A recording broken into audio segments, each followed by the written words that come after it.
He's definitely brutal. He's always savage, and you're definitely getting wrecked. Right, this is another episode of Snake and Banter, the show with me, Mauisnake. If you don't have eyes, then again, if you have ears, you'd have heard. So to be fair, don't know why blind people catching strays at the beginning there. By the way, all blind people, welcome to... The joke would be view my... No, obviously, just enjoy my content, innit? Spoiler, by the way, talk show content. I don't know why. This is one thing I've always found mad. You know when people go really angry about, like, the fucking...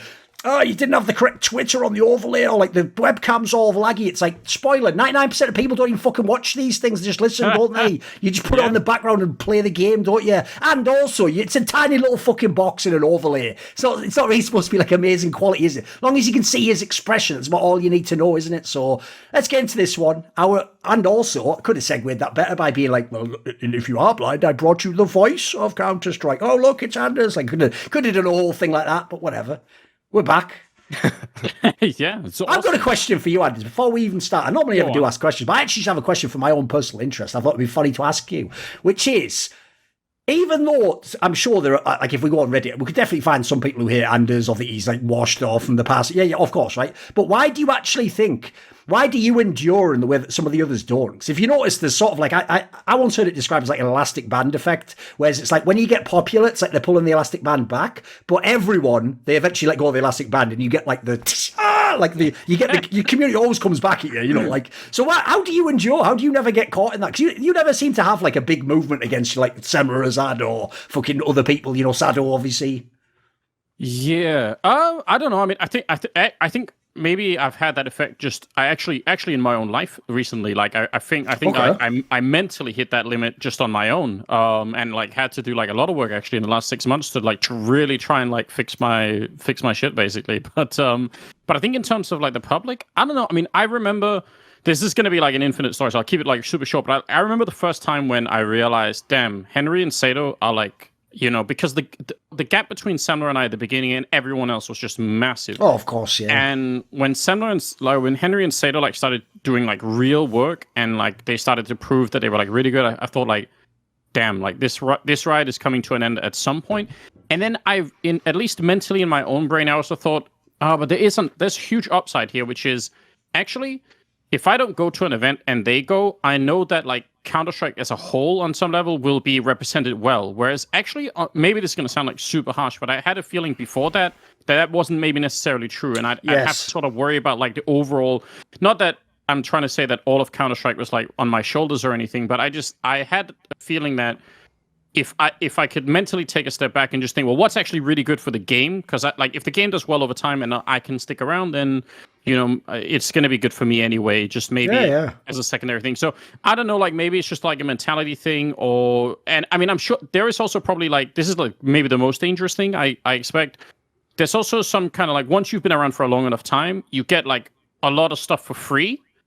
Oh, of course, yeah. That could be really awesome, and maybe that's why I'm also here a little bit longer. But it can also be mega dangerous, obviously, right? Because obviously, like you just stop improving or whatever. So I don't have the full answer really. But I'll give a little take on it. I'll give a little take on it. I think you know, someone that watches a lot, and I have friends that are fans that tell me about what they think of people unfiltered a lot of the time.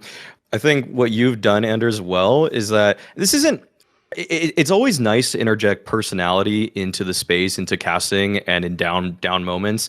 But whereas a few other people might really go off on long tangents, a lot of yours are at least somewhat centered around the game in terms of like you kind of bring up some almost philosophical thing about the situation, or like maybe it gets a little rabbit holey in terms of a decision tree sort of idea, but you usually make it about the game as opposed to interjecting something like, and I'll just go at Matt, instead of like talking about F1 in the middle of a broadcast, which is just like a little shameless that, you know, he wants to put it into his own podcast. So. Yeah. No, and by the way, I'll even say as well, like, that is one area I also think that, like, casters, when they level up and get to the big stages, they have to start shedding. When you are on the B stream and you are doing a game at 2 a.m. no one cares about, of course, goes much into developing your personality, experiment, make it fun, make it a niche thing. No one's watching. There's you and like 10 people who but the problem is when you get on the big stage, don't keep doing in jokes. Don't keep doing jokes about what it's like when you play in a matchmaking stack. Like, those jokes are going to be really hard to pull off if you're doing, like, like the major quarterfinals. And unfortunately, some of the people who go up the level, they do that silly logic of like, you know, what worked for them in the past is going to work for them now. It's like, you got to level up.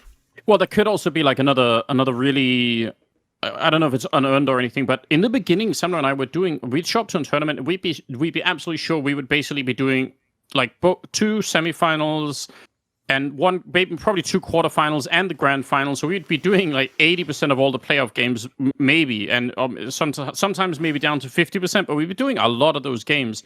And in front of crowds and in stadiums, and if you're coming up today trying to cast that, it's really hard to get that stadium experience. You're gonna be fighting with like 3 other casting pairs or 2 other casting pairs at the same event.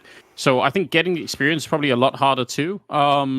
And actually, to be perfectly honest, this is something like I'm gonna do like a shameless plug here, but I started doing like my own little podcast that hadn't really aired yet or anything, but we're sort of. The idea is basically... I was supposed to watch it then! Why are you fucking advertising it? It's not out!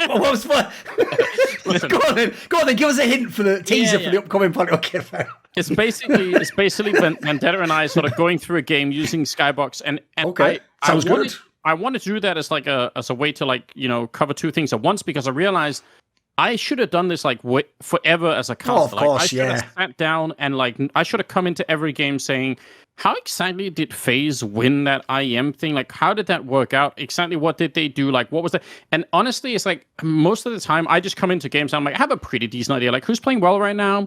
They're pretty good on this map. And that's like the extent of it. And that's not good. That's not really good enough. Like, I'm super happy about that. And like, I feel like the potential in that sense is definitely there. So yeah, I don't know if that answers the question, but no, that's all right. Yeah, we'll get into the show now. I will just say the reason I think that's hilarious as well, Maui, is usually casters have such big egos and are so used to being attacked. They'd all be sort of like, you know, fuck, I don't care what fans think. You normally they go with that angle right now, but I notice Anders' angle is actually so ridiculous. He really has, like, he's like, no, I've been thinking about myself, as always been like sat around his house like, am I washed? I should really reflect internally. Then he sits there meditating. He goes internally. He meets like, you know, the fucking Matrix style, like visual representation of who he is and goes, am I washed? And then he goes, listen, man, like, oh God, no, I am washed. Oh no, Samuel's right. Anyway, we'll start the show now. So Anders, obviously you are the one we will start with. What is your good point? What have you brought to the table for us here?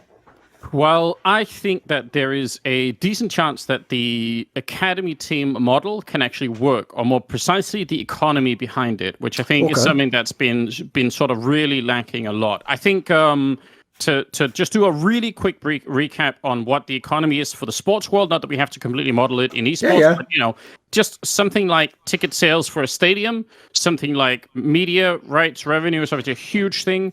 You got merchandising sales to some extent. You've got you know, transfer fees between clubs, and there's probably some other, you know, sponsors obviously for the team and stuff like that. So there's a sort of a, you know, at least 4 or 5 pillars there that really build up the economy around a normal sports team, right? And in esports, so as I can tell, we're not really. I mean, not a lot of people are trying to build all of these, but it's way slower than at least like me from 5 years ago would have thought. I thought we were like going to the moon like right away. My prediction on any of this, I wish I would have said this in interviews because it would have been hilariously off in terms of timescales. But I think this is like so far in 2022, it's been like a really cool showing of like, hey, what could be done? I don't know how much money they're actually making, but there's something could definitely happen here, and I think that's a great opportunity. And I couldn't find a tweet, but I think this is something that Lurpus might have retweeted at one point. But he basically pointed out that to some extent, if we believe that the player salaries are inflated, which I'm just assuming everyone here kind of probably agrees with, then actually this could be like a really interesting counter to it. Not that I want for the players necessarily to make less, but there has to be some sort of level of realism here as well. And maybe it actually will be like a really good thing for the Counter-Strike economy as a whole. So that's my good thing. I like that you went to the economic side of the academy things because well, basically, I think the whole fact with like transfer fees and buying players out makes this so much more sustainable. That's kind of what I was getting at. I mean, like for example, a team like Copenhagen Flames that's not paying their players an exorbitant amount but still has pretty high transfer fees is at least in contention a lot of the time with other orgs that, if that Niko guy becomes an asset and not Astralis, but let's say some other Danish kind of org wants him, it would be it's there, it's right there. And we saw just how much money Navi made from Monesy, for example. Those kind of things are good for the scene, that there's a transfer of wealth. And I really think that if moving forward, a lot of people have kind of more selling. They try to, how do I want to phrase this? Yeah. If they make it more a priority to sell the players out instead of trying to just build them up onto their own main roster, that's how you make this really sustainable. And I think that sort of model is something that can go a long way. Oh, for sure. I'll even say, by the way, one thing actually, as much as you laugh, Anders, and say, you had ridiculous ideas, to be fair, some of the actual reasons why this exact economy didn't actually manifest previously was Valve and people who were the TOs. If you remember, I always say this, as much as people can't believe that I would actually praise him, I'm actually a fair person, credit where credit's due. Nicola Nyholm actually effectively did get fucked by the rules that we put in place, because he was already trying to make it so you could have the equivalent of a farm team. Spoiler, if you can't see it, how obvious it is, the whole point of having Heroic was that instead of I have to go to my main rival North and ask them, can I buy your player, and have them gouge me, I already own Heroic and I'm just growing my own talents there. And so even though he actually didn't, unfortunately because of the time, and ever get to make use of it, obviously he would have one day taken the Valdez, that, I'll say it back then because he was actually a good player, the Yogis of the world. These players might have actually gone to Astralis one day, and the difference is, look, it wouldn't be as simple as the academy system now. It's not a literal academy team, but the idea is you could have sold them to yourself for cheaper, and you can test them out, all these factors. So yeah, to me, there's loads of elements around the academy thing that I think make loads of sense. Like, for example, the one things Maui was sort of alluding to earlier about contracts. If anyone knows how franchised sports work in America, one of the number one things you have to exploit as a general manager is star players who are rookies, because you get them on smaller contracts, because in the franchise leagues, they made it so that a rookie can't have the biggest contract in the league. He always starts on essentially sort of like a reduced contract. So it basically means if you get Ziwu or someone who in year one is number one or number two in the world, you get them for insane value because of how cheap they'll actually be. Well, guess what? That's already happening.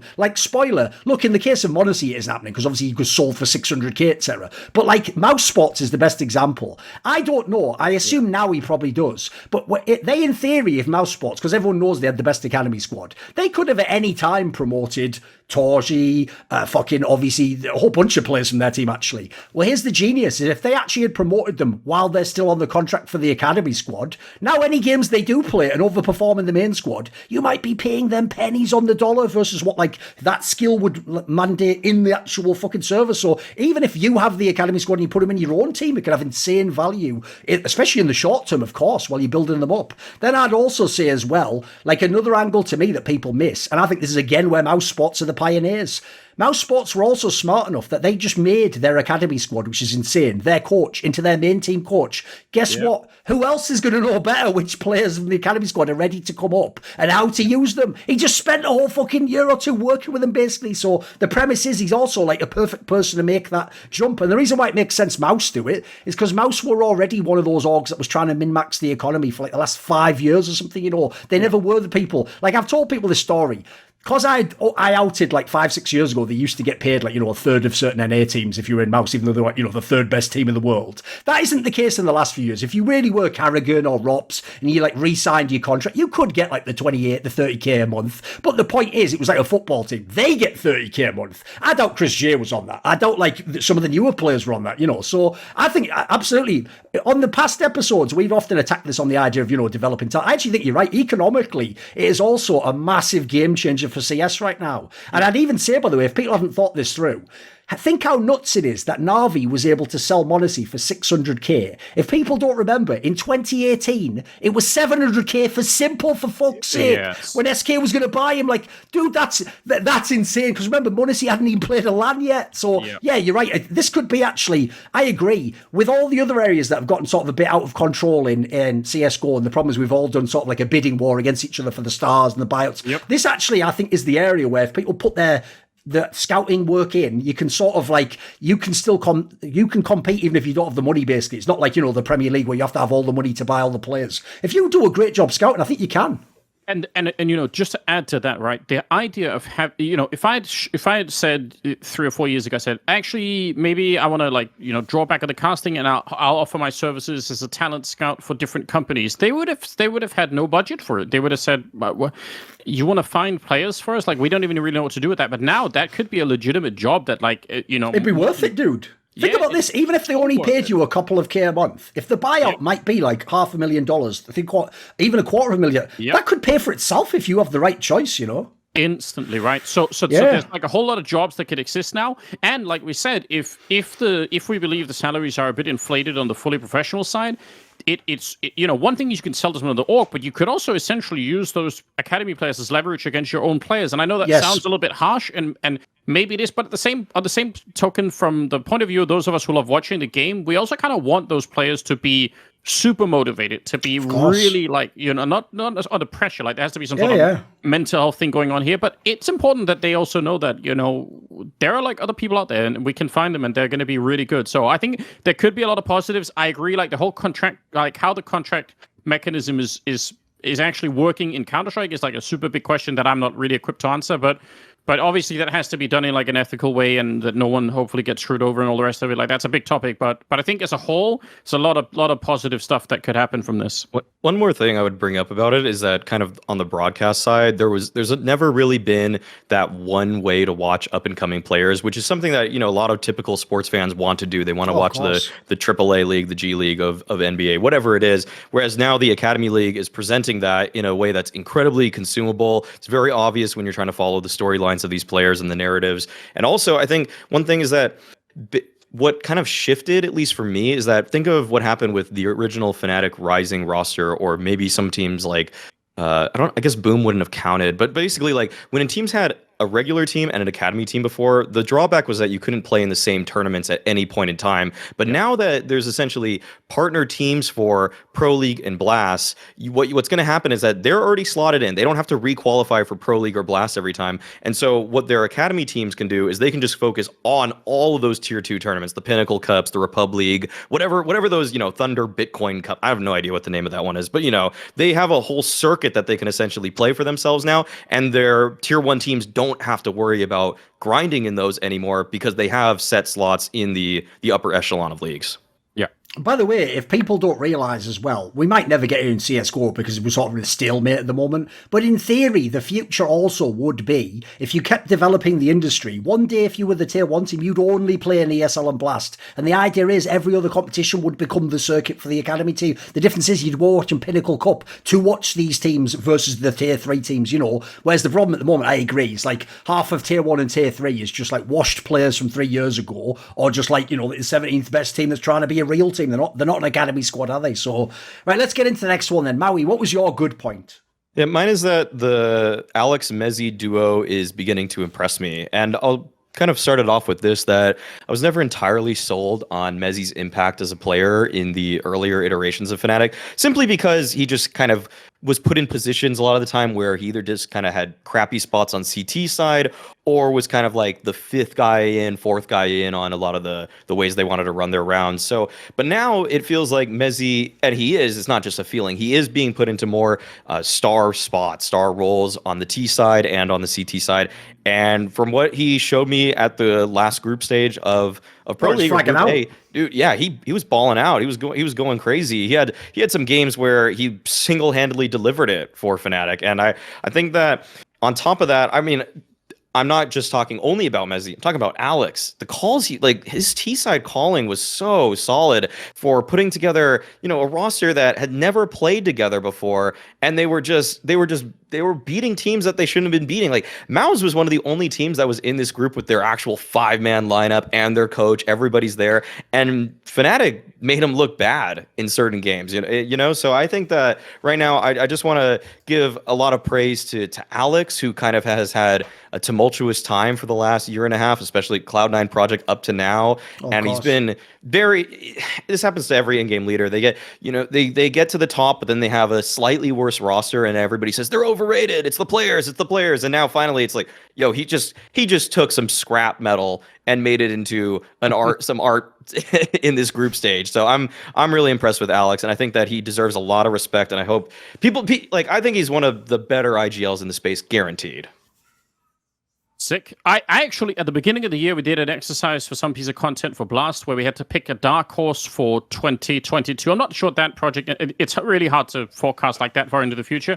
I actually picked Fnatic for that one, partly because of this, but also because I thought, if you're picking a dark horse, you almost, if you make it too obvious, there's also a really good chance that every other team is going to be looking at them really hard. I thought Fnatic, they kind of fit that mold at the beginning. Smooya's obviously in the meantime not there, but still, I feel like they're just good enough that they could surprise a bunch of people, and they're not so good that people are going to be like, we have to hardcore spend time shutting them down. So I think they're in this really good spot right now. But the real test is obviously going to be, because with the results like they've been dropping lately, yeah, people are going to look at them even more, and that's always, I think, where trouble comes. But it's hard to disagree, and I kind of want to hold on to that feeling. Like, I kind of do like this Fnatic project a little bit, and I can never mention this team without talking about Crims as well. Like, I still think it's shocking how good he is after such a long time. I have such a high confidence in Crims, after all these years still.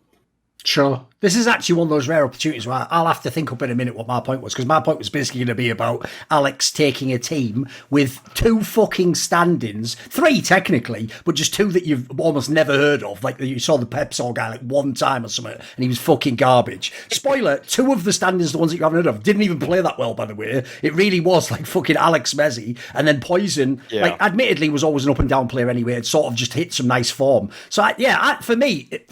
credit to Monesy individually, but like as an IGL, what more do you fucking want from Alex at this point in time? Remember, it was only a week ago everyone in the whole fucking scene was shitting on Fnatic, saying that they're morons, don't know what they're doing with their roster, they've killed all their chances, like it's done, you may as well shut the project down, blah blah blah. Like, look at what he just fucking did. He didn't have Crims, obviously Smooya, and no Brolan. Mate, like, that team should have no chance, even with the context that, yes, it was a mega scoffed group, we all know that. So, like, to me, again, this guy, it's like, I genuinely think, no joke, he is one of the most underrated IGLs we've had in years in CSGO. It used to be MSL, I always put in that category, but it's actually probably worse, because people just...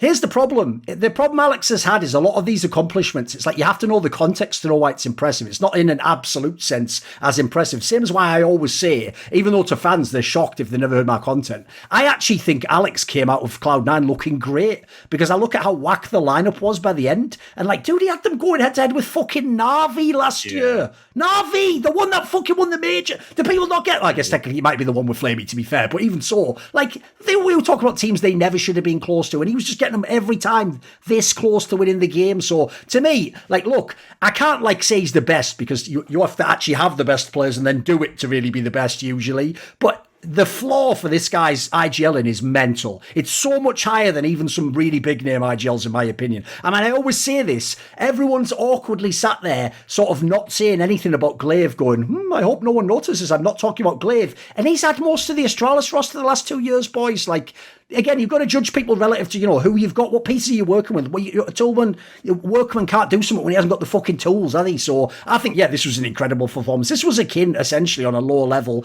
to what Carrigan just fucking did with FaZe Clan. Like, obviously, again, this is like an epic accomplishment. Not many IGLs could necessarily do. So I thought it was fucking sick, mate. Yeah, Any other thoughts? No, that's good for me on this topic. Yeah. What's my good point then? Because I want to pick something different, though. Let me think. What's been happening recently that I could say is good? There's a lot of bad stuff been happening, a lot of ugly stuff. But unfortunately, this has to be a good point, doesn't it? I'm trying to think what's happened recently that would be good. Let me see. Oh, you know what? I'll pick a classic one that I've taken from past episodes, but I don't think I ever put it as a point on this show, Mauisnake. Correct me if I'm wrong on this. Tell you what I'm going to have to say is good. Straight up, the performance of NIP without device. It can't be anything but good. Every fucking time, Mauisnake, I keep expecting, right? There's a great saying Zeus taught me that's from Portuguese Brazilian, right? It's an idiom where it goes, they're a cow in a tree, because no one knows how it got there, but it's definitely going to have to come down at some point, isn't it? Right? That's supposed to be the premise with Nip. Every time I go into a game, my brain goes, they surely won't be good again, though. Like, eventually they're just going to shit the bed. Like, the Fozy guy, if people don't know, the Fozy guy isn't even vaguely doing a one-to-one with Device either, by the way. They're not even just having a stand-in and he's, like, performing. Like, nothing about this actually makes sense. It even makes me think, by the way, like, low-key, the new coach, the DGL guy, probably doing a great job. Yep. But even then, the end last year when they were going to the lands, because if you remember, it was at the semi-finals of IEM Winter when Device exited and they had to bring in Fozy. From that moment on, like, the joke is, they almost seem better than the team when they had Device, like, for real. Like, every game they compete with everyone they play with, and the amount that they win is really, like, and generally, it's mainly only the big teams beat them. It's actually very impressive. I don't know what they're doing over there, but considering I criticised them so harshly when they had the real lineup last year, I've got to give them props. Like, they're doing amazing stuff with this fucking temporary lineup. Well, and I mean, I think normally the really exciting thing about Device joining NIP to begin with was that it seemed to really improve Rez, and I feel like he had a real drop when Device left, and he's not even always fully back. I feel like Rez, sometimes I have like a lot of questions around him individually, and still the team is, like you said, they're putting up good numbers, they're actually doing a lot. I think Fozy is, I have to be open about. I have a weakness for AWPers that play like Fozy does. Okay. I just love this kind of like completely crazy bold AWPing. But I also have to, I always say, I say it openly. I know that it has usually like a pretty short time where it works, because eventually everyone will start to figure out how you play. Yes. And I mean, I don't know, like everyone who plays Counter-Strike for the first time, first of all, the rifle has a scope, so it kind of hints that you have to be like further away.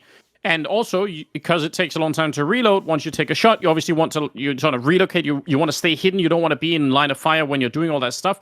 And some AWPers, for whatever reason, just have enough confidence to break those rules and say, actually, I'm going to be close. And when I fire the shot and you think I'm falling back, all I'm really doing is taking like one micro step back, and then I'm back to kill another one of your players, and even a third one. Like, they double and triple down on the aggression, and that can be so hard to deal with when you don't know that it's coming, because you are expecting them to do the sensible thing, basically. So I love AWPers that play like that, but once people really start to look at it and they go into the game saying, hey, just remember, when you're playing Fozy and you think that you've got him cornered and he's like, oh, he's trapped, and you can go get him, and say, that's not how that works. Then they start to play around it, and they play way smarter, and it comes to like an end. So I'm always waiting for that, but I'm fully on board with the style, but I am always nervous that it's eventually going to get broken, you know?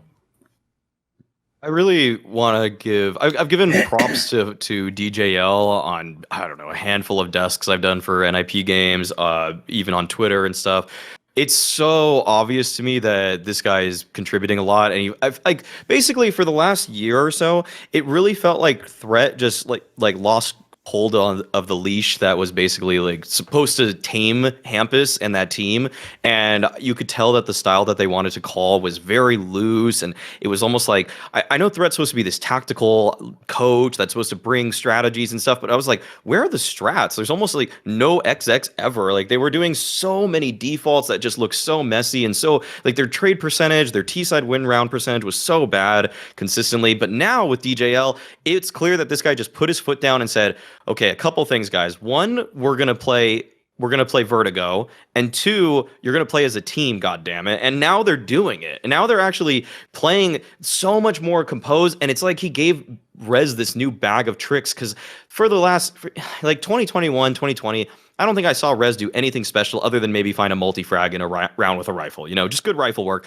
But now I'm seeing him use one-way smokes more. I'm seeing him start to like kind of fool people with timings. He's not just swinging, he's doing little tricks and stuff. Like, he's become a better team player in the last 2 months for me than I've saw for 2 years straight, maybe 3 years straight for Rez. So I am beginning to have to eat my words a lot when it comes to this roster, because I was pretty out on them, but I think that DJL is doing such an excellent job at making all of their kind of funky pieces work together now in a way where they've actually found consistency, despite the fact that they're still playing with Fozy instead of Device. And now I'm really curious about what their ceiling is when Device returns. I looked up the stats while we were talking here, right? Over the last 3 months, these are the LAN HLTV ratings for the players. So the best rated player is Rez. He has a 1.15. Then Hampus has 1.04. Plopsky has 1.04. Esatag has 0.98. And Forzy is 0.97. So if you said, first of all, the AWP was going to have the worst rated performance, and essentially, aside from actually Rez has put up decent numbers there, you don't really have like firepower there. So like you look at all these games, every game is close. They're always like the chemistry of the team. That's what I'm basically talking about. When you have a stand-in, chemistry should be the opposite of what you have. They actually have like banging chemistry with this fucking team for some reason. So that's why, yeah, I'm with you, Mauisnake. I give a lot of credit to the coaches stuff. Like they must be doing something to engender people working better together, playing off each other, maybe even shift some of the roles around. Like I'll even say that as well. The difference when Device was in the team for Plopsky is like night and day, mate. He's just actually a competent player sometimes now. I thought he was like the player where the only reason he wasn't getting people saying they wanted him fired is because they always had the standing, didn't they? Always had fucking ZTR or Linus, and they used to be like, realistically, the flak that just drew the heat-seeking missile to them, didn't they? So if you were Plopsky, you were like, sure, glad we've got that guy on the team. But the joke is now you don't have to be glad, you're actually fucking doing half decent. So yeah, fair play. Fair play to NIP. Respect. Right, Anders, what is your bad point? Oh, my bad point is and not tweeting about every dream you've ever had or whatever. Yeah, that is that's just what I do now.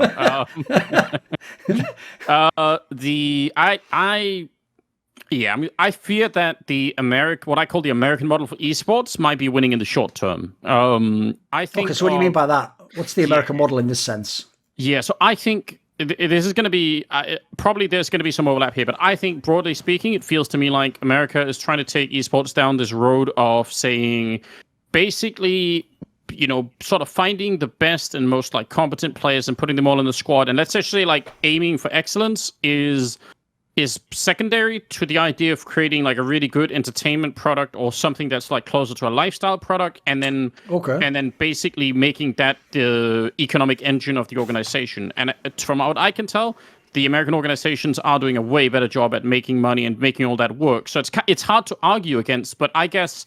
And the European model seems to be much more around like, you know, we must build the best teams and have them win in the big tournaments, and then maybe the sponsorships will follow if we do a really good job at doing that. Yes. And I'm just not. I mean, first of all, no one knows if that's even true or not. Like that seems like it should be happening, but that's just like you're making some sort of leap when you say that if we're the best, then we also must make the most money. It's like no one's promising anything like that. So I guess I'm also obviously biased in the favor of the European stuff, yeah.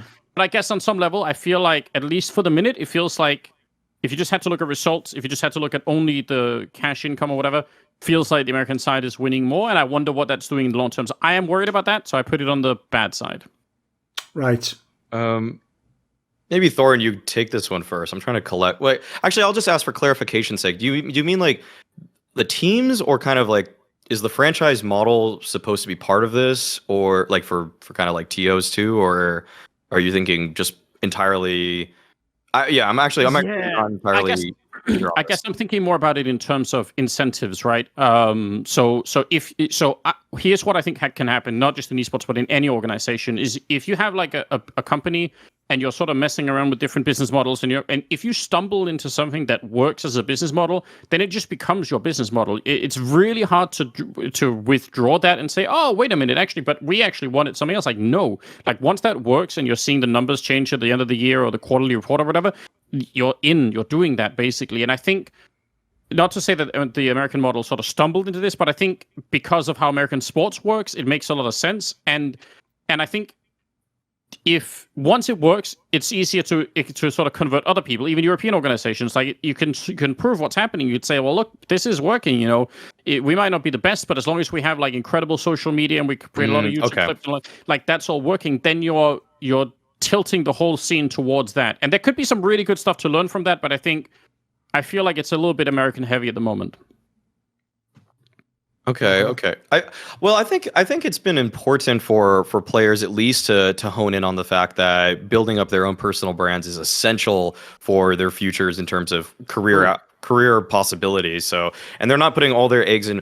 I mean, I want them to compete as hard as they can and to practice as hard as they can. But if they're able to do that little extra 5 to 10% outside the game that bolsters their, marketability, then I guess you have a team sort of like Evil Geniuses right now in NA that's just like, we're just going to throw 5 guys with pretty good brand power together.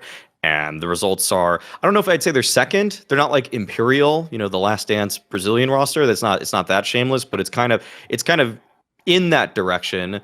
But I think it's kind of like if a player or a team can, I don't know if you guys can hear this alarm outside. No, it's not that loud. Don't worry. Okay. Right. I don't know if geez, that threw off my train of thought with this one.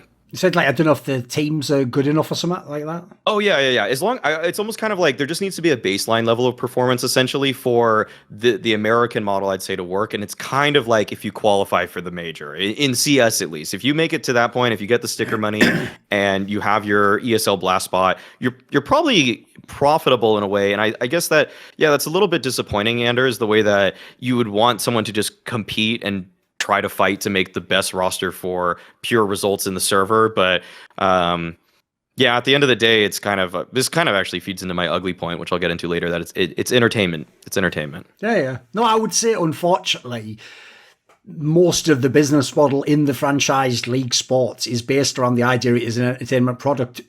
I wouldn't say first and foremost, but I would say it's essentially joint with the sporting element, as it were. It's even why in the modern day, newer sports that have been spawned from America, like the UFC, MMA, are even more cynical. If people don't know, in the UFC, if you ask, spoiler, there was real discussion recently about whether Conor McGregor will get a title shot. Spoiler, he has lost something like 4 of his last 5 fights and hasn't won a fight at the championship level in fucking year. I was working at E-League last time he won a championship fight, in case people don't know. That was over 5 years ago. But the point is, he is such a massive draw and would sell so many tickets that basically a guy who for real might be the number 1 contender, they're doing a weighing it up. They're doing the Anubis with the fucking heart and the feather. Which one should we do? Because the entertainment aspect is outweighing the sporting aspect. And I do think there is an element of that. I have noticed in American sports leagues, one of the downsides of the franchise league is there are certain star players who, look, if you actually gun to your head said, would this guy win you the championship? You'd probably say, nah. But you got to keep him because he's just so beloved with the fan base. He's maybe good enough. Like Mauisnake said, he's got he gets you to the playoffs every time. You meet the threshold. He is a well-loved player. He's pretty good. I do think there's definitely more of a negotiation. Now, I will say there's even reasons why some of that makes sense, which is, obviously, it's about viewership as well as just winning. That's a massive factor. I would also say you could probably add in, this is a weird one, but I know back in history this was definitely a case, and I believe it probably still is the case with sponsors that aren't super endemic to esports. Back in the Evil Geniuses days, when they were possibly the biggest esports org in the world, I knew a load of the players who played in their StarCraft team, and they basically told me, they were actually told straight up by people like Alex Garfield, it's actually not the end of the world if you don't win the big tournaments, as long as, if you're safe from North America, you win the North American tournament. As in, if you can, even if it's a qualifier, he used to tell the CS team, look, if you just win the qualifier for the World Cyber Games, I can go to my sponsor and say they're the number 1 team in North America. And since the sponsor is from North America, look, he was definitely leaving the door open to doesn't that mean I'm number 1 in the world, and not telling them he wasn't? But essentially it worked for them. Essentially what the graphics card guy or whatever was saying is, well, you're in North America anyway. You've finished number 1 in North America. Great job. To him, you'd killed it, So there's a bit of that. Whereas I have to say, especially in the modern day after the whole pandemic thing, I've noticed EU orgs have got fucking ruthless. Could you even imagine, Anders, before we went to online-only play, how bad it would have had to get before G2 would really just say, Kenny S, you're just benched forever, mate. Yeah. Dude, he would have been brought back 2 or 3 times if this was because you'd keep giving him chances. Fucking Kenny S. If people don't know, I always tell fans, modern-day fans don't get it. Even a name like Scream, who hasn't been, relevant for over 5-6 years, he is still an enormous name if you ask a random casual fan. They know Scream, Kenny S, Pasha, that era of players is super iconic. You could for sure build a cynical team with Kenny S today and have fans and people cheering for you. So to me, the fact that in Europe now they put in academy players, they ruthlessly cut big names, and you end up on fucking Dignitas or some smaller project, etc. And even I'd even say G2, right? G2 just almost won the major, and my boy Carlos still put down that fucking 600k for Monesy. He still went went to the fucking bitter end with the negotiations with OG that I told people wouldn't be easy because they're going to try and hold on every fucking player and every last dollar. He went that level because he knew it's about fucking winning. That's what I want to do. I want to win. So yeah, I would say there's definitely an element to that. But it's a concern I always have in esports in general, Anders, which is the idea that like if we expressly make it that we're going to have a league that's WWE, so I've famously said in the past, I'd be up for doing that, by the way. If you had a tournament where the premise was, it is like, it's not supposed to be the most serious tournament ever. It's sort of like, say like, the fans, like those old IMs where the fans got to pick the match or something, or in this case, if I picked the match, like I was Dana White in the scenario, you could do a lot of fun things with that could get the viewership up. But I don't want the sport to be like that. Obviously, I want to maintain like the essence of sport and success. So I certainly have my worries about that, because I've noticed in American esports, there certainly have been times where it felt like if you had 4 times more Twitter followers or viewers on your stream, you were just going to get that gig unless the guy was twice as good as you. Yeah. Well, and I mean, so obviously now we talked a little bit about the organizational side, but I think there's also some of this could also be. I mean, you could look at what happens in America whenever a new game comes out, like how many orgs immediately start to make new teams and they compete in like some new game that no one even knows. There's another side which I think is from the player's point of view, and in terms of incentives for streaming. I think this is a recurring. It's obviously on the one hand, it's super awesome if you're like 22 years old and you could essentially translate your professional career into a streaming career and probably make like 3 times the money overnight. Like I'm super on board with that from like the players or the personal people's point of view. I think that's super cool that they have that opportunity, but people react to incentives, right? So I imagine like try to put together a team between like 5 players and one of them has an opportunity to be tens of someone who could, immediately just go and do something super crazy like that must be really hard. So I feel like there's just the incentives are weirdly aligned in American esports for this reason. And I'll take all the good points in terms of like the branding, and obviously making money is important. I'm not trying to fault American orgs for making money. That's super great, and we should learn as much as we can from that. But it just, from the eye test for me, it feels like things have got tilted a little bit too much that way, and it'd be cool if there was somebody. I don't have the solution for it, but I wake up sometimes and it worries me. Oh, apparently a lot of things worry Anders right after he wakes up. Again, if you've just been following Twitter, call back. Right, Mauisnake, what was your bad point? My bad is that it's to do with G2 and their kind of recent performance, especially Niko. And I think if you watch a lot of demos of players, as I do, you can tell when someone's just fatigued in the server by how they play. Like, not checking corners very carefully, right. Like peeking with a nade out in their hand too often, like doing things that just feel lazy and almost like a lower caliber of play than what you're used to with a certain guy. And it feels like Niko's kind of in that right now. And I will say there was a lot of circumstances that made things a little bit harder for him. The fact that he had an in-game lead for most of this group stage. But even going back to Katowice playoffs, I kind of noticed that too when I look back at his games, that he just is just not as sharp right now as an individual. Like when I watch a Niko demo, I usually just see the most jiggle peeking of any rifler. Like he's almost just so frustrating to watch sometimes, because he's just going to take so much deliberate time with how long he takes to go around corners, because he's going to jiggle. And, it's almost like when players see Niko, they're so afraid of his little jiggle peaks to be aggressive that they'll just use utility. As soon as they see that first arm, they're like, I'm not even going to stand at this corner anymore. I'm going to fall back, throw a nade at him.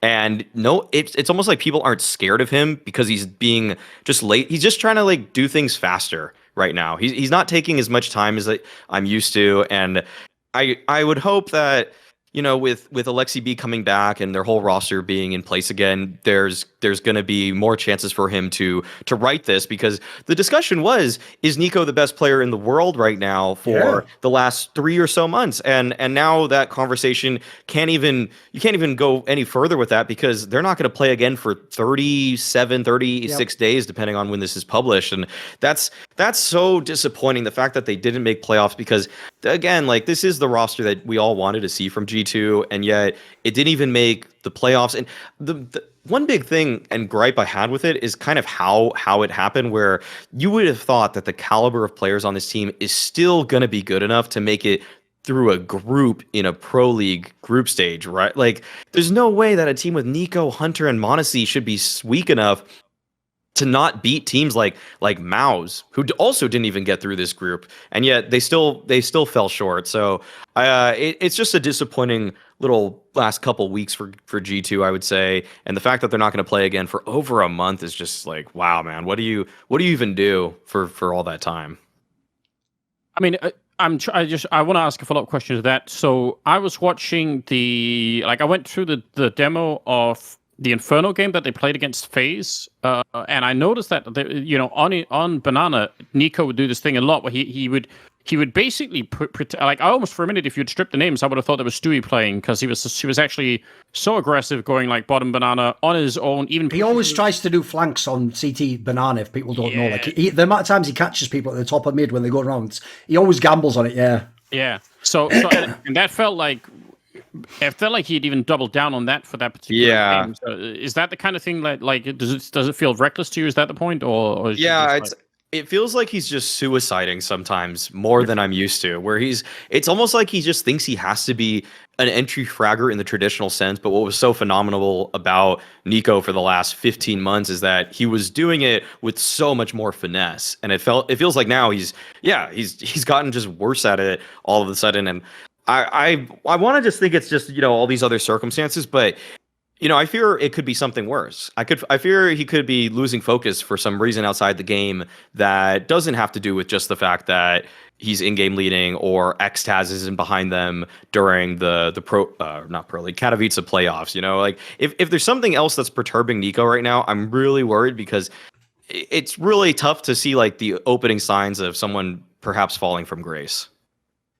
Yeah, fair points. I will say, if people, because as usual, the problem with our Twitter is, on the one hand, I'm amazing at Twitter. Like, I'm incredible at getting engagement. On the other hand, I'm terrible at Twitter in the sense that everything I say usually needs to be mega unpacked. And if you make it into one sentence, it will just seem mega incendiary in a way that it might not be at all. So, for example, I've no doubt people got really upset when I said the same thing, Mauisnake, which is like, that whole story, that narrative of like, is Niko the best player? It's just dead now. It's over. Like, I'm sorry, after the Katowice playoffs and this run now, like, first of all, his numbers aren't there. It's all gone. Like, the other players are still just as good. Now, the problem with that is, people might say what you said, Mauisnake, like, yeah, but what about all the extenuating circumstances? Look, I'm not blaming him. I'm just saying that he, by definition, he can't be the best player in the world, can he? Like, that's just a performance metric, boys. It's not about like, yeah, but what about his thing and then his thing? Like, yeah, but the point is, that narrative has to restart. Like, it can start again if everything resets and he becomes mega again, of course. And by the way, it was a totally valid discussion, of course. Yeah, I'm just keeping track of that.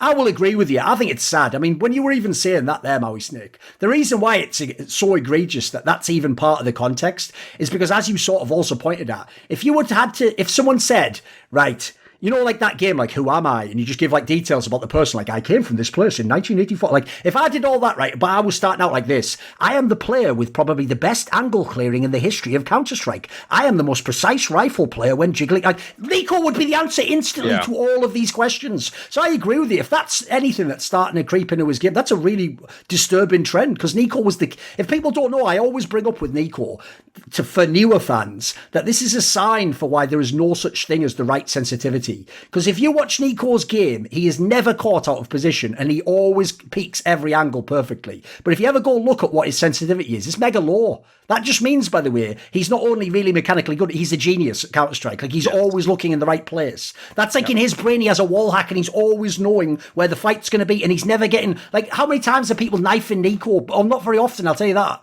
But if you go and look, he's one of those motherfuckers on the rowing machine where, like, to do all 360s, like, you do with this, like, 3 times on the massive mouse pad. That's him, but you don't notice in game because he doesn't need... The joke is he doesn't need faster sense of that. That's all he needs to get it done. So I agree, it's really disturbing because...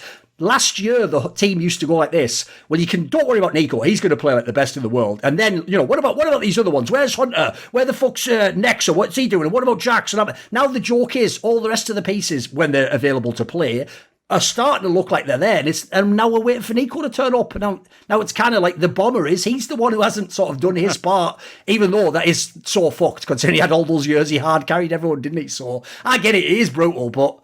Also, yeah, I agree. It's a bad point. It's just a sad state of affairs, and G2 would almost certainly be in a way better position if he'd played even 10% better. Would have been enough, We're not asking for a lot. And also, I will say, in case a fan thinks, I've got a video on this coming out today, we're not doing that thing where he had like a slightly bad... Yeah, he had some really bad games, guys. Like, he had some terrible matches.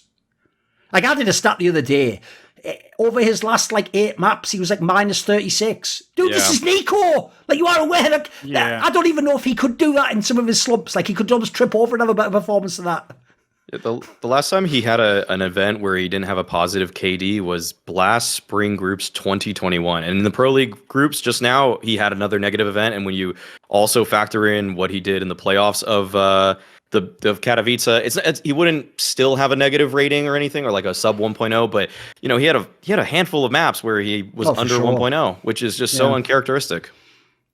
Yeah, for sure. Right, okay. We'll go. Did you have a point there, Anders?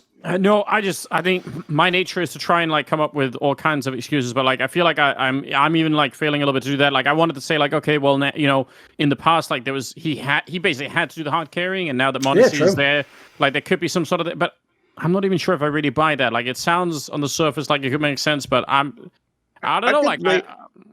I could lay out the fact that the excuses, which if people weren't aware of what happened in the group stage, Alexi B had COVID, he wasn't there. Skip that because it's going to come into one of our points later. So that's okay. Well, then even before that, it was Xtaz wasn't there behind them in the playoffs. So I've got all that as well. That's all coming. That's all coming. Sure. But anyway, I'll slightly agree with Anders. As an initial premise, I also wondered the same thing. Actually, I said it on By the Numbers. People take it for granted, but the good part, by the way, about knowing you're the only one who can carry a game is that now gives you the green light to do anything you want to do in the game because it's justified. The problem is the more teammates you add who are going to be stars, sometimes you're going to have to compromise with them. You're going to have to give them space. You're going to have to set them up. So yeah, it's not impossible as a premise. Unfortunately, I do also think he probably just played badly as well at the moment. So we'll see. And that's also a storyline, keep your eye on. We'll see where it tracks in the future. Right. So my bad point, because the other point we'll get to later, don't worry, Mary. I actually had one that connects into that, so I just didn't want to cut the legs out from it. My bad point is a very topical one. It's not that big a deal. I will say there weren't that many bad ones that weren't related to the obvious thing going on in the world I don't want to make every fucking show about because it's depressing anyway. So we're going to keep it in CSGO. I'm just going to say it's actually that Godsent is not going to be making it to the fucking major in any capacity. They've failed the RMR, if people don't know. Now, I will say, I'll give them a slight bit of extenuating circumstance, which is I almost thought about making it the qualification method, not even Godsent Maui. Because when I looked it up, why are we acting like we can only have a system where you invite just the top 8 or it has to be anyone can qualify? The difference between those two, I think, ruins sport. Because I'll tell you right now, if you took all the tennis players in the world and they really all had to qualify from level 1 for every Grand Slam, every time you'd have 1 or 2 wouldn't make it. Not because they're not good players, but because you just give a person 10 chances to fail. It can happen, of course. We all know it. And especially, God, do we not know if the last 2 years online Counter-Strike is a nightmare for that? It is a nightmare. And I looked at the qualification methods. Dude, one of these was a BO1 loss. A BO1 online. That's one of my 2 lives for the majors, a BO1. So look, That part I'm mad at. But even in context of that, the reason this is bad for me, Maui, goes like this. Look, I never had I wasn't someone who overrated Godsent, but I do think it was very interesting with a scene that I think is as lost as the Brazilian scene, minus Furia, that they had Taco trying to become an IGL, and that was an interesting project. They'd been together a while, so they should actually be at their best right now, not a team that's developing. Remember, they've had that lineup a long time now. People forget, they think it's another like new team. It isn't. It's been around like a year, guys. Then on top of that, it wasn't just Taco and Phelps, the names you know. Some of the newer guys were looking fucking good in some of these games, actually. They looked like they had also like the promise, like they had the old players and the newer players and the experience and seemingly not the egos of some of the bigger players. Like, there were so many reasons I wanted Godsent to succeed and to be a team that's capable. Now, obviously, we just won't be seeing them. And quite frankly, with how long the lineup's been together, I would expect this to suggest a roster change or they just disappear from competition or something. Because remember, they're not an enormous team that's in all the tournaments. So I just find it a bummer, personally. It almost feels like the Brazilian scene is suffering from the same thing that the Swedish scene suffered from, which is that you have this sort of legendary lineup that just basically can't create any space for anyone else, and by the time it finally does, it just takes so long to recover. I mean, that's basically what happened in Sweden with NIP at the beginning, right? Like, you know, Fnatic were there, but it just took so long to kind of get rid of the original NIP squad, and maybe the same things happened in Brazil. So it is super, super tragic. The talent is obviously there, but they're now stretched out over like all these different teams, and like it's a giant mess.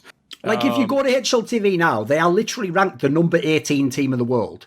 Why is the number 18 team in the world starting almost at the beginning of a fucking online qualifier for a world championship? I don't get what we're doing here in this. This is the sport. Like, you know what I mean? Like, it's just a ridiculous premise, you know? I'm not saying it, like, obviously if they'd been like the 50th best team, it's not like Valve can go, well, I've got Taco and Phelps, so just put them in. Like, right. I'm not saying that. I do that if you're top 20, can we not at least have it like a Pinnacle Cup or something, Maui, where, like, you know, you join in at the quarters or something. You don't start at the fucking beginning playing wild best of ones against me and you just in a fucking mixed team with some, like, cheater and match fix, and then we'll see if you lose or what. Like, that shit's outrageous. I'll kind of like turn it to the fact that I almost kind of don't know why Godsent were playing. I mean, I guess they live in North America, surely, because why are they playing the NA one instead of the South America one? Because that's Messi also made a point like this on Twitter where he essentially implied like they could have just cynically gone to South America. And by the way, spoiler, if you look how whack that is, you'd almost certainly qualify through. That's just way easier. There's teams that I've never heard of that went through the South America one, flat out. Like, I mean, some of the names on the teams I've heard of for sure, but like, this Leviathan team, the only guy I know is Mayern, who played on MIBR. Oh, of course, you know? This is almost kind of like what happened in reverse of what was happening to a lot of NA qualifiers for in like 2019, 18, 17, maybe, where maybe not 19, but prior to 2019, a lot of like the Immortals / SK kind of lineups or Team One would play in the NA ones and they knock NA teams out, and finally it's almost kind of like the revenge. This is revenge. Okay. This is like, stop pointing our damn qualifiers. Like, just play in your own. You have 8 slots from Brazil or whatever it is. It's just play like give the NA guys a chance to shine. So I'm like not it's a bummer in that a competitive team is not making it. But it's like, okay, just please, like, let the NA teams have their moment too sometimes. Fair play. Cool. It certainly is. You know, what's good for the goose is good for the gander, right? So there is that. Right, okay, Anders, what was your ugly point? I think that German Counter-Strike is failing to live up to its heritage, basically. I think German Counter-Strike has a long, proud history. Team going really far back. Obviously, Maus is still around, but not really necessarily with like a German team. But you know, going further back, you'd have like MTW, you'd have SK, you'd have Alternate Attacks, Okrana. If you go even further back, there's just a long history going back, and I feel like right now the only team that we really have is basically big. Mm-hmm. Maybe if you were running a little bit crazy with it, you mentioned Sprout in there somewhere, but I just. Yeah, we're talking about a country of like 70 million people. I really don't quite get it, and I feel like maybe if we beat up on them a little bit, they're gonna want to pick it up again. So that was my feeling. I feel like, you know, Counter-Strike really has been like, Germany has been a Counter-Strike nation for a long time. There are probably other regions I could have pointed to, but Germany was on my mind for this one. So that's my ugly point. Well, first of all, Anders, big are still going to make it. So that's how I'm kicking this one off. They're still finding themselves. Do you know the sickest thing of all, Mauisnake? The joke is the only way you could ever have a chance of that being real is what's happening now, mate, where we're just going to essentially potentially remove all Russian players from Counter-Strike. That's the only way your prediction has. Yeah. Like now it actually has light at the end of the tunnel, mate. Before, a month ago you were fucked. But like the bad thing is, it's like the universe is trying to make you right here somehow. It's still possible. It's still possible. I don't know what's going on with teams beyond big that like aren't really competitive in the top 10 at all.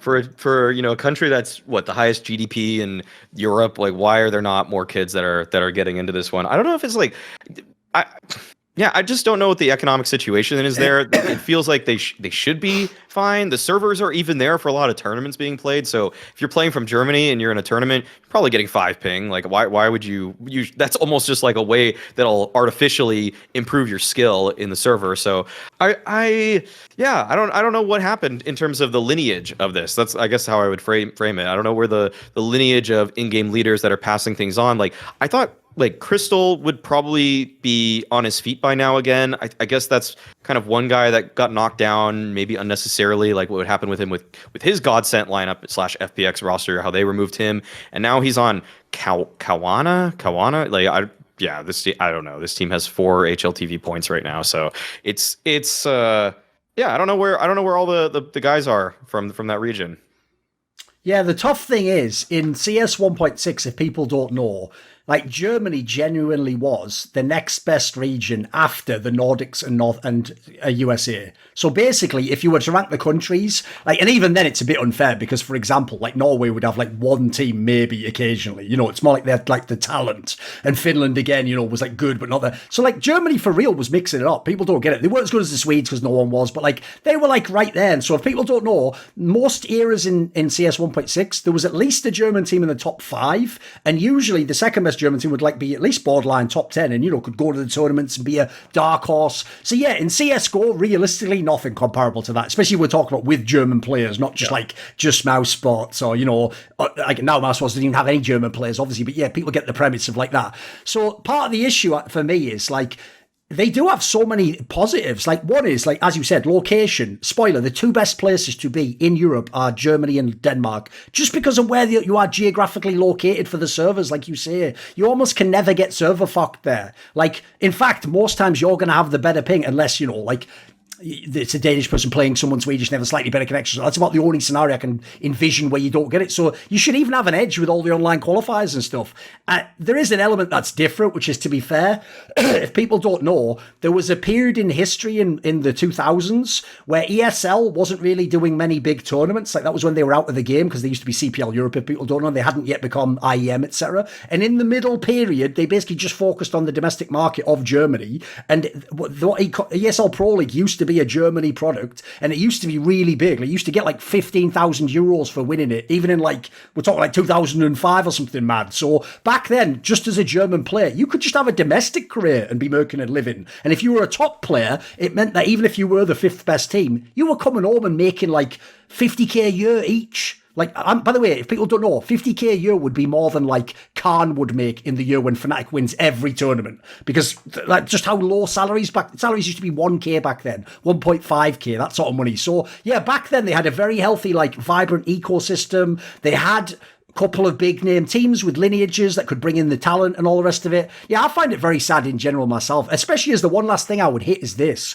I also personally think if you look at the great German Counter-Strike teams, Germany, no joke, is also the country I consider culturally, in terms of how they play Counter-Strike, the closest to Denmark. They are the other ones that love the tactical system. No one player dominates the team. It's all about how you play, and everyone has to have their share. Notice the best teams typically are in the vein of like Heroic is now, where you have an even distribution of skill. It's not like, like G2 Niko, like just everyone do whatever Niko does, and then maybe they're like, no, it's about like the team effort. So I find the whole thing very sad. I mean, I will say there are certain elements elements you can't replace. Like, for example, the difference in the Danish scene is look how many of their legendary figures are still in the scene. In the German scene, they're got Bs and the names like that. They either left or they're off in other games. You know, they didn't retain those talents. And I do think, by the way, those sorts of godfathers of your scene, you do have to keep them in the scene if you want, because they're the people who teach the next generation. If people don't know, people like Tabs and Legea just tell you straight up, of course God B was some of the helping me see the game and envision. Like, if you don't have that guy to give you the little start, you might get there in the one day, but he could give you the head start, as it were, the shortcut, couldn't he?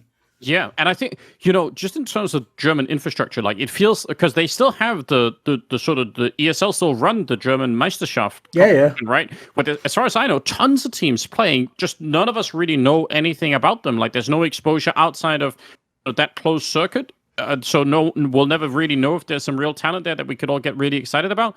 And I know, I mean, I actually went to visit these crazy people with a lot of money wanted to build basically a kind of like an esports sports center or something, where they actually wanted to I think they could house like something ridiculous, like 12 teams of essentially kids that would go and sort of learn how to, like, you know, be in an esports camp for a while and sort of like get taught about it. And they wanted to build like 5 or 6 of these across Germany. It was like a massive project, and maybe that got stalled, but it's just that there is a lot of energy, as far as I can tell, in German esports to try to like really on a national level bring this like above board, but it's not really happening, and I feel like it's such a shame. Like, I feel like we're losing so much, like, not just Germany's losing, obviously, because of this history is kind of like getting watered down over time, but like the rest of Europe or the rest of Counter-Strike is losing a lot too, because it'd be so exciting if they got back to that level where, you know, it's true right now. If you say, is there going to be a German team in this like in any upcoming tournament that's going to do something, people are going to, big, that's it. Whereas like in the past, you could have mentioned like, some of all these teams, they could have come out of nowhere. You could have had like 2 or 3 in the tournament that would have been like really dangerous. And I just think it's a shame that that's not happening. So that's that's my pitch for something that could be considered ugly at the moment.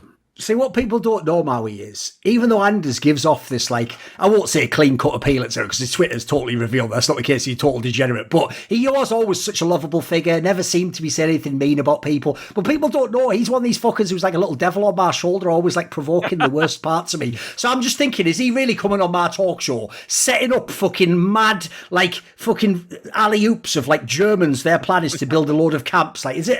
I want to still have a career, Anders. Why are you even putting that on the table in front of me going, now you thought, what do you think about this? Like, give me a break. Anyway, whatever.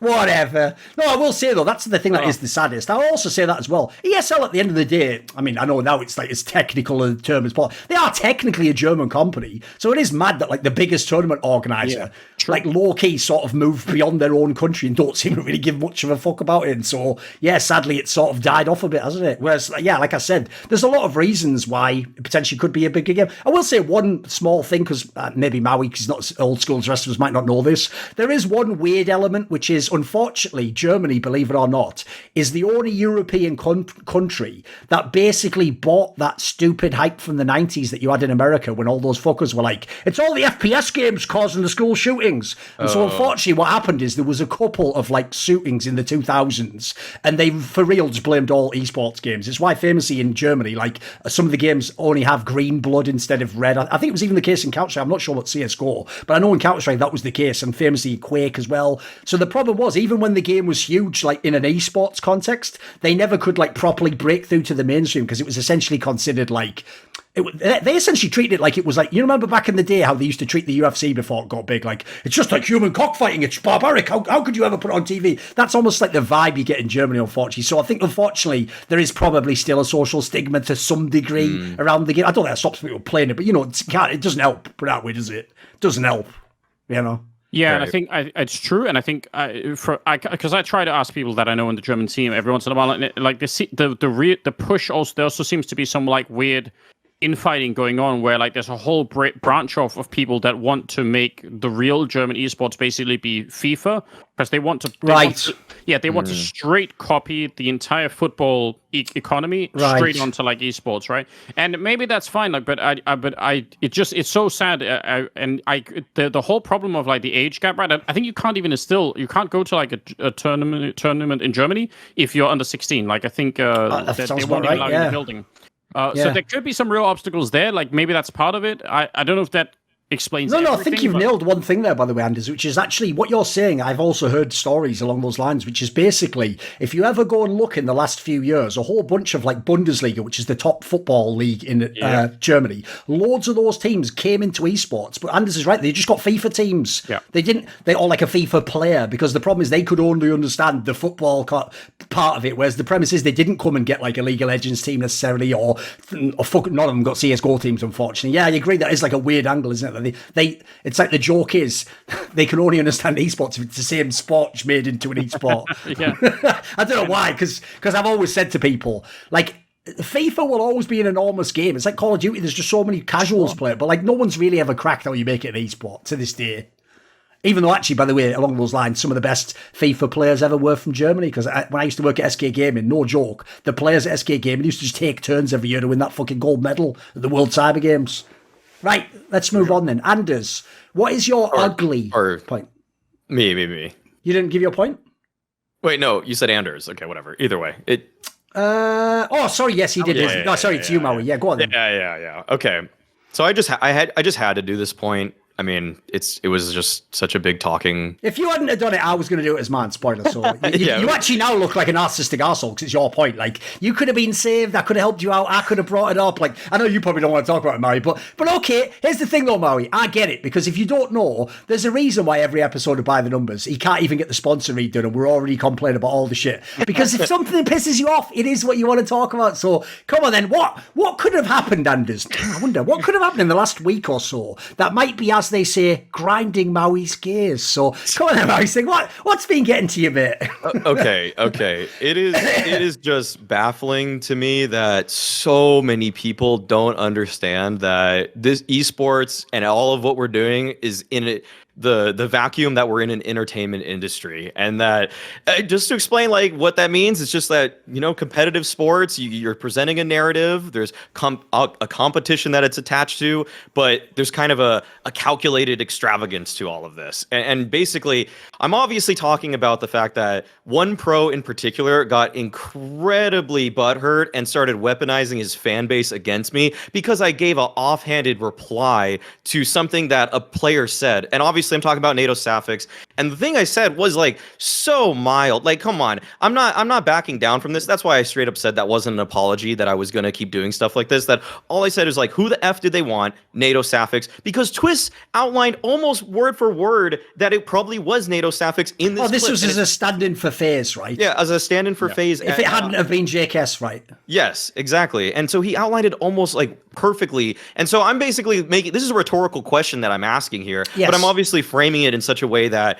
you know, you could take a little bit of offense, or it's a little bit of a jab, but it's just like, you know, Kerrigan has a track record with NaToSaphiX. They even won a tournament together before, but there's a lot of incidents where NaToSaphiX just, you know, obviously didn't look very good as a stand-in. And like, the thing is that when it goes as far to start like lying about what I've said in the past, then it's just like, bro, you obviously have not made it for reasons that are external to your gameplay. It's a mindset thing at that point for me. The way he's like saying like, oh, every time I've talked to him and it's been 5 times has been negative. Then I talked about him, it's been negative and it's 5 times, and it's like, I don't even know when I ever have referred to you before. And like the one time ever was a very mild comment where a fan was like, oh, should Astralis get NaToSaphiX? And I said, no, God, no, please, God, no. Like, it's just a reply to somebody. Like, I wasn't even going in on it. That wording is fire, though. I can't lie. That wording is fire. Like, the amount of people that were in such outrage over this, like me saying one thing, and then basically it was just unbelievable, because like people are like, just be nice. It's like, what the do you think our job is? Like, what do you think it's our job to just praise every player and say everything's hunky dory and everybody's fantastic, and he could replace Simple if they needed him on Navi? Like, well, give me a break. And the funniest thing about all of this is that so many people came at me for being mean, but the only person that defended NaToSaphix's actual play, his actual gameplay, was his agent. The only guy that was like, NaToSaphiX is a good player, by the way, there's more to it than stats, is like, by the way, It literally just says like on his bio, Prodigy Agency CEO, players come first, and it's like, dude, so it was that Jerome Coops guy. Yes, Always yes, pops it was the I Jerome could see that Coops coming a million miles away. Yeah, but even some people that got mad at me for being mean, then someone would debate them in my replies about like, but Nato did have bad stats, and then the person that originally said but Maui's so mean, then he is like, well, I never said Nato was good. Like, just shameless people out there.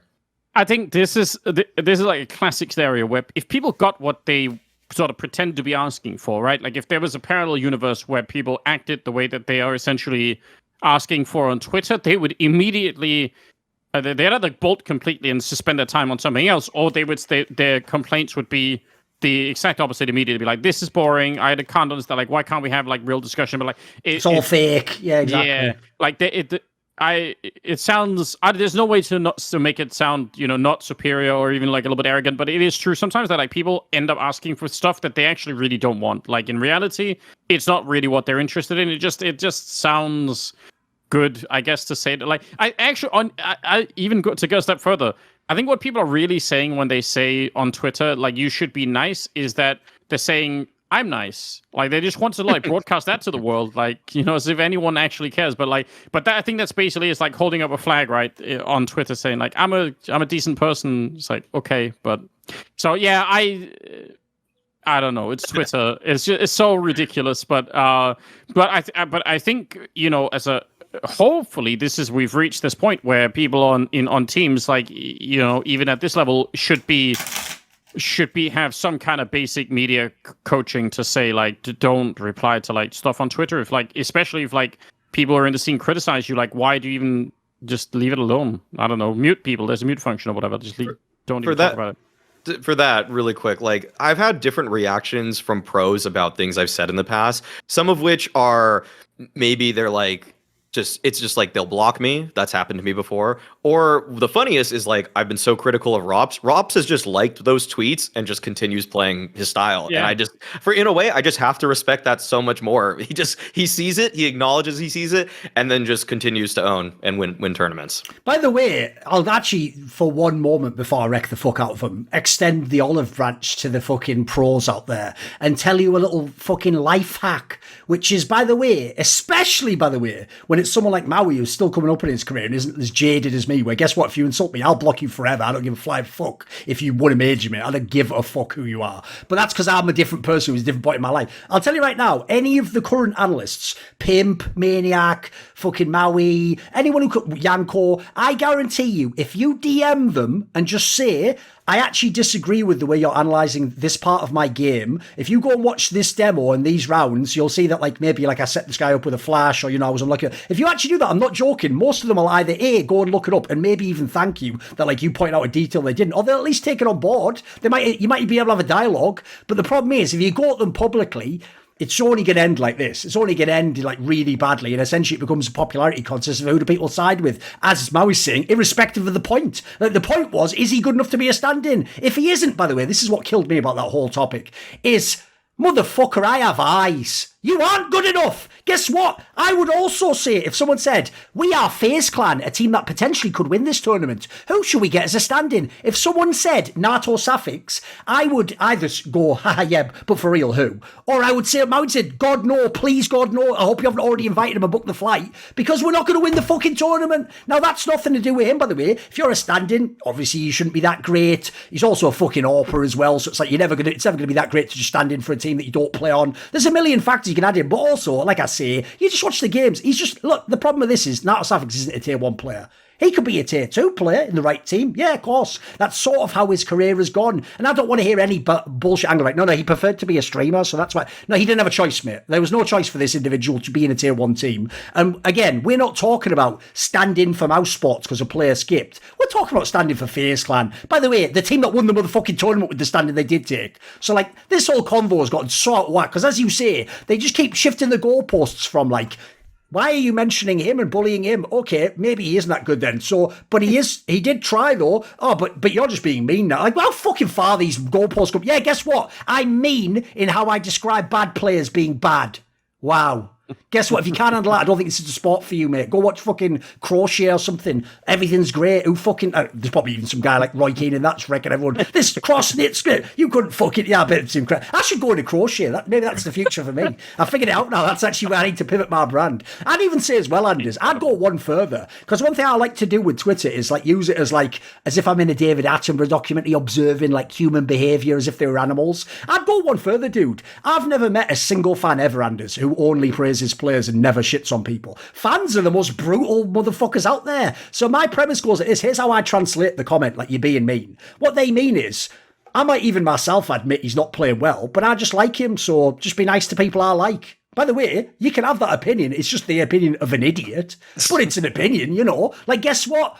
People I know have done a bad job, and I'd like you not to diss them, but they have done a bad job. So if you, at the end of the day, if you're an analyst, like, go at it. Like, it's not my fault they played badly. So everyone has to get everyone gets their flowers, I hope, when they succeed, and everyone definitely gets the fucking beatings when they underperform. That's just the way the business is. And that's the reason I find it disingenuous that people are like, why can't you just be nice? It's like, there is no one like that. Dude, even Maniac gets frustrated sometimes and points out that a player like isn't performing well enough and this isn't acceptable. Dude, look at some of the shit he was talking about. Gambit at the Major.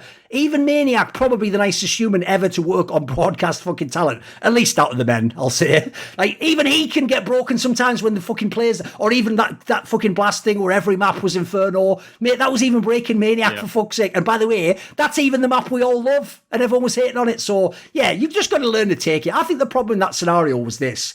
Because NaToSaphiX isn't like a main state tier 1, he's never really in these convos, and I'm pretty sure when he stands in, he always gets the extenuating circumstances, so he never really gets like the diss or whatever. So unfortunately, I think he just is a little bit delusional in his own mind about like what you're entitled to as a pro or just that whole ambience of it. Like, at the end of the day, mate, like, you do get paid outrageous amounts of money to play video games, and then people go, I think you're only the 20th best op. You're like, how dare you? It's like... Come on, guys. He actually has the perfect career. If he's just forever a stand-in, that's an amazing shield to have, right? Yeah, it's the best get out of jail free of all time. Yeah, keep doing that. That's a really good plan. Yeah, I mean, I think on a, I don't know if this is a space for it, but like I think also kind of like what you were saying with Rob's, like just it's much better to just prove people wrong, right? Because I think as much as maybe some of us more than others, but like I think most people who are like really harsh, like let's just say that something completely unforeseeable happens and that he turns his game around and actually proves that he is like super good. On some, like, obviously it'd be super cool to have this conversation again in 12 months and everyone's like, damn, he actually did it. Like, what a great, like, then we'd be celebrating the story on like a much I'll give you the analogy, dude. This just happened. Cadian. Yeah. Cadian used to be considered a similar scenario. Like, he's a bit of a joke. If he joined a top team, you'd be like, no, we're not going to. And he even stood in for a bunch of teams, by the way. But the difference is, when he had the level up in 2020 until now, you see that he gets all the praise, of course, because it's a redemption arc, innit? Yeah. So no one is holding it personally like that. It's not like anyone's like trying to keep him down, right? Also, if he went on this crazy, this is the thing that people just, I think, never think about. But if he went on this meteoric ride, he did the, Cadian 2.0. If we've just been saying all along that he's like, yeah, he's pretty good. He's pretty, like, he could be pretty good. Then it doesn't look like it's anything really, because he was always pretty good, and now he's just a little bit better, right? Like you ruin the whole perspective if you just keep doing that. So yeah. That's I don't know. I guess people on Twitter don't really think about this too much, but I think it's completely defensible. And actually we're short selling like people's future potential career improvement if there isn't like some sort of reality that's being supervised here at the beginning. Also, how in 2022 are you going to come on the internet and go, why can't you all just be nice? It's like, get the fuck off the internet, you little rat, before I unleash my legion on you. I'll weaponize my fan base, you cunt. That's the nuclear option right there, mate. Exactly. You want to fuck with me? I should have just done a tweet. If it wasn't for the fact of all this current thing going on in the world, I'd do this. Like, I would make my own fucking world-breaking thing. Right, let's do this then. So I've got the last point. My ugly point. I carefully kept this. In fact, I even low-key, because I'm just like this as a person, I low-key hoped, because Maui didn't know this was my point, that he would actually step into the trap and say all the things wrong earlier about G2. But actually, he was just mainly talking about the downtrend of Niko, and it was all perfectly fine. Because, dude, the criticism of G2 from that Katowice playoffs onwards, I think's really unfair. As in, people are acting like the real team just failed, or somehow this implies that like the project doesn't have the potential it does. Like, remember, guys, when the playoffs began in Katowice, they literally had Monesy already knew about this whole scenario going on in Ukraine. That was in the back of his mind. He's also a brand new player playing his first big LAN. They didn't have their coach because their coach had a positive test. They still almost won the motherfucking tournament, boys. Then, and that's with Niko not even playing well in the final. Then they come to EPL. They don't have their IGL last minute because he has to fucking go and pop as well. They get him back at the end when they're effectively eliminated if they don't win one key series, which was still a 3-map series. Like, look, I could definitely go on the Mauisnake side. I thought you made a very valid point there. If you want to go on the angle of like, look, on paper, yeah, if you just say you've got Niko, Monesy, Hunter, that really should be enough for that group to get through. I agree with that as a premise. But like, I feel like people are almost using the hot take to be like, I'm out on this team. It's like, how are you out on this team? Dude, this is the stock you buy right now. This is literally the number one team, if they can keep all these players, that has the most potential in CSGO as far as I can tell right now. They're already really good, but they have the potential for real to be number one in the whole world. And people are going to go like, I'm selling, I'm out on this. Like, you motherfuckers don't get it. This is like if Bitcoin went to 5k tomorrow, what, you wouldn't buy? The joke is you guys wouldn't. You'd all go, but it's going down now. And then when it went back up to 50, you'd all go, you know, I almost bought it. Like, you'd be that idiot, wouldn't you? So like, the joke is like, this is the most obvious double down team where you go, since this extenuating circumstances are so ridiculous. Like, essentially, it's only the online BLAST tournament they ever really played with the lineup properly for the whole tournament. So realistically, I agree, they should have made it through Pro League in theory. Some of that's on Niko. But aside from that, if I was G2, I wouldn't be panic stations at all, mate. As long as we get everyone back and everyone tests negative, this team's going to be amazing, I think. They have, like, obviously, it just on like the name sort of brand of it alone, just you look at the players, but some of the roles they fulfill here, it's so ridiculous to me, like how much depth they actually have. And Monesy is like, it's just like the cherry on top when it comes to the AWPing, obviously. I think even players like, you know, Jax, who don't even have to fulfill this like massive fragging role, but he has this potential to play like just enough of like an off-brand kind of Counter-Strike in certain scenarios where he's like probably a little bit more aggressive than he needed to be. He'll take like an extra risk where maybe like you know the absolute by the book play would have been to like, you know, be a little bit more defensive, but he's got this like energy to him that just sometimes it just works out right and he gets like the right multi-kill at the right time. Like I completely agree. I picked them on Twitter a while ago to win the next major because I like. Oh, you did? That. Fair enough. Okay, yeah, that's a good pick though. That's pretty good run to pick. Yeah, because I felt like everyone was like real high on this fight. Wait a minute, didn't you actually have? I think it was before Bit joined, but didn't you actually do a bit like Na'Vi would win that next major? So wait a minute, Anders actually, no joke, has nailed 2 major winners with only picking one team. He got Astralis for the first one, and then he picked this one here. That's pretty good. That's not bad. Because remember, even though a fan's going to go with me, you pick the favourite. First of all, questionable favourites at the time he's picking them. And then secondly, there's the entire field against him, for fuck's sake. I don't know if you guys know how betting works, but there's a lot of bets I'll take where you can have the favourite and I'll have the whole fucking field against you at 50-50 odds, thanks. Unless it's your Jason Mozo tool, in which case. Yeah. Still, I've always thought, I've always said that. In a way, you almost ruined my actual memory of the moment of Astralis winning that first major, Anders, because I wasn't truly taking it in because I kept looking at Moses' face right next to me. Because if people don't know, like the premise goes at Mauisnake. For that first E-League major, Anders did a bet right before Astralis got really good. That Astralis, I think even before they had Clave. He said that they would win the major, and he allowed Moses to have a bet with no odds. It was just if Astralis wins the major, Anders wins and gets to pie him. If any other team wins, then Moses wins the bet. And so when I saw VP was losing that like lead, and I was just looking, and it's like half of the enjoyment was just seeing Moses' face like gradually break down, and at the end it's like he almost had like his hand in his hand, like, and I almost remember just thinking like, this is almost better than the game. So yeah, that's pretty good though. Yeah, I think you got a decent chance on the G2 one. Hold on. So on the opposite side of that experience, right? Like I'm obviously casting that final, and I'm thinking in the back. Oh yes, of course. Yeah. I can't see Jason's face because he's in the green room somewhere. And I remember that moment because obviously the way that they turned it around was they rushed like, on the T side with Tech9s on Train, like they rushed the yard and just won with Tech9s, which obviously if you know anything about like Train back then, how CT side it was like, mega hard, impossible, like basically impossible. So good times, yeah. So I think there's an enormous amount of things that just have to work a slight bit better for G2 right now, and I think they could do it. Right, someone make that video if they win the major, like when I'm G2 or whatever, it's going to be all the comments on Reddit, like, this G2 team sucks, like, fuck them, like, EPL, like, what about Katowice, is Alexi B good enough? And then it's like, and then Sanders like, they will win the major, and then the glory, Alexi B lifting the trophy, yeah, of course, that's already prepared, that's prepared. What are your thoughts, one thing I want to say about G2 is that I think, like, one of the more common things I'll read is something like, oh, Monesy overrated, and it's like, are you like? Are you? He's only played one LAN. I know. I guess two. He's played 2 LANs ever. Yeah. I mean, okay. Like, I think he's playing fantastic. He is playing much better than I thought he was going to play coming into this team so quickly.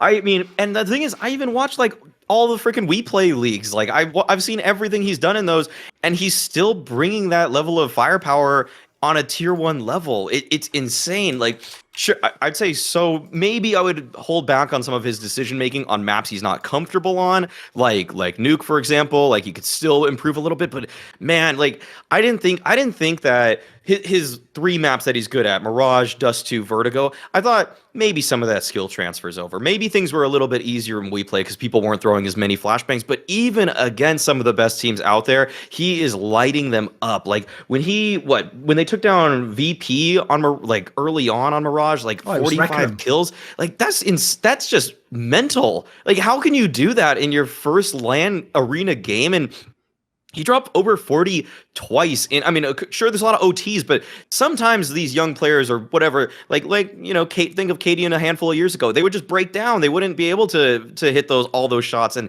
yet he still keeps doing it. Like, I think this kid is going to be, I think his next year is going to be a top 3 HLTV player. Like, this guy's unbelievable, and I really think it's just a matter of time until they get it together, till the situations don't work against them. And seriously, like, this team has everything they need to be incredible. And I even think their T side, until Alexi B got sick, from what I saw from Blast to Katowice with Alexi B calling, it was getting better. Their T sides were even getting better. They're like, it wasn't a matter of like if, it was more a matter of when.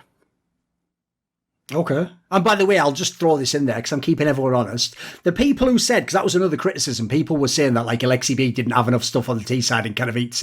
It's like, it's his first LAN, for fuck's sake. You keep that same energy with Glaive for the last 2 years, boys. Let me know how was their T side doing on those LANs at the end of last year? Oh, non-existent. Even in the fucking Blast one where they all cheated and they made the top 3, it was just all CT sides. And you've got the GOAT IGL. Like, people, again, you have to realise it takes time to implement a system. It takes time to get a 16-year-old Russian player to know how to play with. Come on, bros. These are some of the most extenuating circumstances you can make for someone. And people are acting like you're walking into an easy gig and you're supposed to just be 10 out of 10 on day 1. Like, people are expecting too much. I don't know why people... Have you noticed that, by the way, just as a sidebar?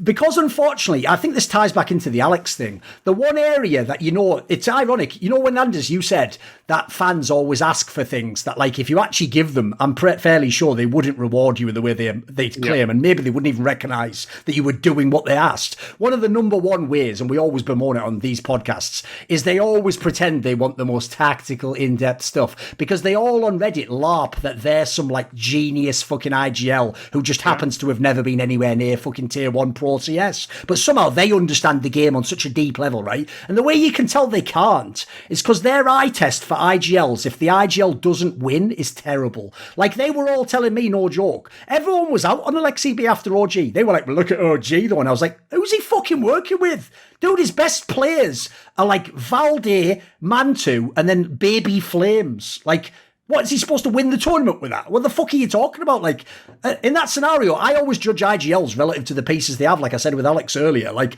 if you're Niko and you have the superstar team, yeah, you're supposed to just frag out and win the tournament. If you're an IGL, it's more like, how good were your players? If you don't have the stars, it's maybe in 8th place is amazing for you. In OG, I actually often thought they overperformed. If you look at some of the pieces they had, like the times they were like number 5 or number 6 in the rankings, you were like, how? How did they even do it? I don't even remember them winning anything.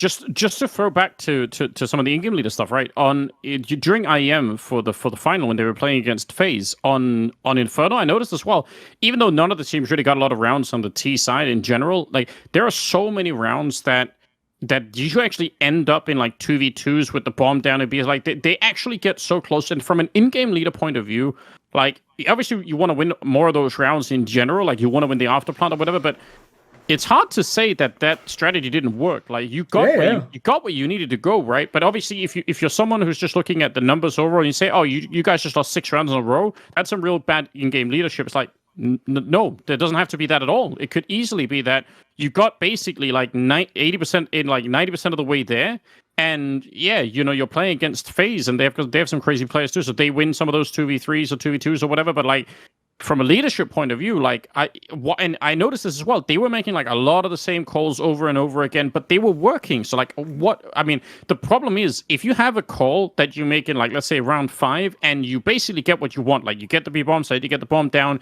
you're in roughly like a 3-on-3, 2-on-2 situation. Like that's all lined up really well. Now, if you do it again, you could say, well, you're just doing the same thing and didn't work last time. Why are you trying it again? Well, the problem is, if you switch it and say, actually, let's do like a split to B through CT spawn, or like, let's try and do something else. Like, you have no data on how that works at all. Like, for all you know, that could be like a 0% call. You don't even get anywhere near like close enough. So like, I think people's way to evaluate these things is just like really, really off when it comes to like what the in-game leaders are doing sometimes. I thought it was super impressive as well. Yeah, I think that's kind of like the basic premise for like Bill Walsh's coaching book. The score takes care of itself. You do as much as you can to get yourself to, that 1 point, the two, like you're saying, the 2v2 post plant. And then at that point, it's not up to Alexi B. It's up to the players in that situation that were put in there to win it. Yeah. I would even say I could compare it. This is a little bit scoffed because, to be fair, the quarterback in the NFL is sometimes also considered the most skilled player. So maybe that would be the star in CSGO. But if we just take it for a second that the quarterback runs the offense, so in that case, it's a bit like an in-game leader in CS. There are classic examples. You can go look at these where the quarterback might make a load of amazing throws, and for real, the receiver just drops the ball. Now, in that scenario, as long as it wasn't like too hard a throw and like an impossible, if he really threw it like on the money and the guy just dropped it, like at the end of the day, he might have done his job that day totally well, but the score might look like he was shit. So it's why I always think, I agree with you totally, Anders, because I used to have a similar argument where in some of the MSL teams where he had like borderline not enough talent. Like I've seen him have Mirage games where he had like 9 post plants on T side and lost the map, and then fans are going, typical MSL, he sucks. It's like, he doesn't take over their keyboard and play the post plant as well. Like, as long as these aren't like 1v5 post plants, like he's done his job. He's got him in the fucking bomb site. Like, what more do you want? Like, he's nailed it, mate. That's actually something even more to go into. How good Alex was calling at EPL. The amount of post plants they lost with man advantages was unreal, that they were winning games, because just the quality of players wasn't that high, or they weren't synchronized on that level of the game. But the game plan, the first 50 seconds of a round, that was all great. It's what happened in the last 10 seconds of a round that screwed them over more times than not. This video was kindly supported by Ahmed Hadjou, Matt Pugnatio Rajcula, Travis Goff, Adam Ochs, Animosity, Bot Pounder 420, Hades, Jensen Goh, Joseph Ginsburg, Kovacevicd, Tobias Bernasconi, Thooorin, William Peyton Lacy, Zoomba, Zyrathenia, and as always, special thanks goes out to Jerky's Minion. Do you want to suggest a topic or a guest for my content? Want to ask me a question in my monthly AMA? Do you want teasers? Find out who the upcoming guests are. Maybe you want to take part in a lengthy donator discussion with me. Well, if so, put your money where your mouth is and join the Skilluminati today, where? Via the Patreon link in the description box.